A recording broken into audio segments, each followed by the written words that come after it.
Hi guys, my name is Michelle. I'm a tutor for Chegg Tutors and I usually teach English, math, and psychology. And today we're going to be talking about olfaction. So olfaction is basically defined as the sense of smell. And why do we need smell? Well, with the capability to smell, we're provided with information about ourselves, about others, and in terms of food, whether the food is toxic or safe to consume.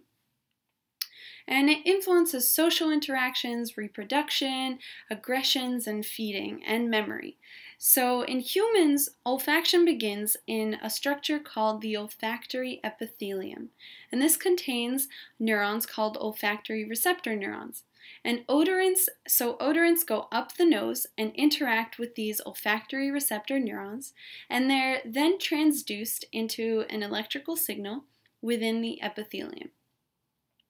So in humans, again, olfaction is actually our least acute sense. So while we have about 12 million olfactory neurons, which sounds like a lot, and 20 centimeters of olfactory epithelium, dogs, on the other hand, have 1 billion olfactory receptor neurons and 380 centimeters of olfactory epithelium. So smell is not our strongest sense. However, we can still detect many odorants. We're still able to detect changes in concentrations and molecular structure. For example, when the chemical called indole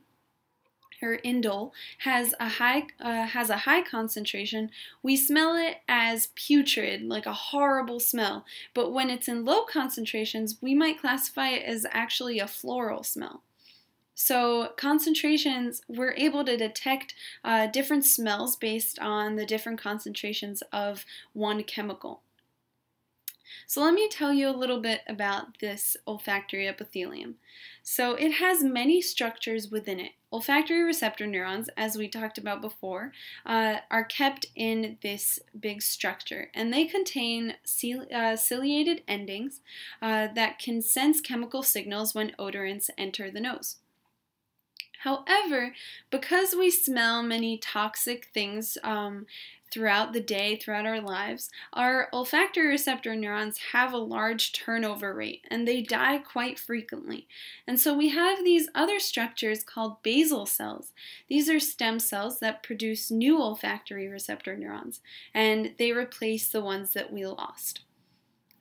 Support cells provide physical and trophic support for the olfactory receptor neurons and the basal cells. So they try and eliminate as much toxic environment as they can to clean the environment and create a safe one for the cells inside the epithelium. And there's another organ called the Bowman's organ, and this produces mucus. And mucus is very important to protect the sensory endings of the olfactory receptor neurons. Now, olfactory neurons have axons, and they relay the odorant information to another structure in the brain in the olfactory process. This structure is called the olfactory bulb. So the olfactory bulb is separate from the epithelium. Each olfactory neuron makes glutamatergic synapses, synaptic connections to these cells called mitral cells or mitral cells. And mitral cells are basically responsible for projecting onto other neurons. And these connections between olfactory neurons and mitral cells, these form these spherical accumulations, and these accumulations are called glomeruli. These glomeruli are then important to send this information into the brain. Now, a little bit about the olfactory bulb. It has a very large receptive field, and this is because of its high convergence of olfactory neurons onto one single mitral cell. So the large convergence gives this receptive field very high sensitivity, and this sensitivity is super important for us to have the ability to smell and identify smell better.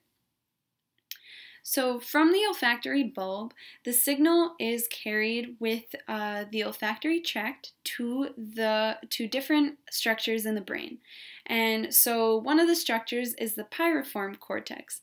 This cortex is responsible for associations with the smell. So it underlies the associations of odors with other sensory characteristics.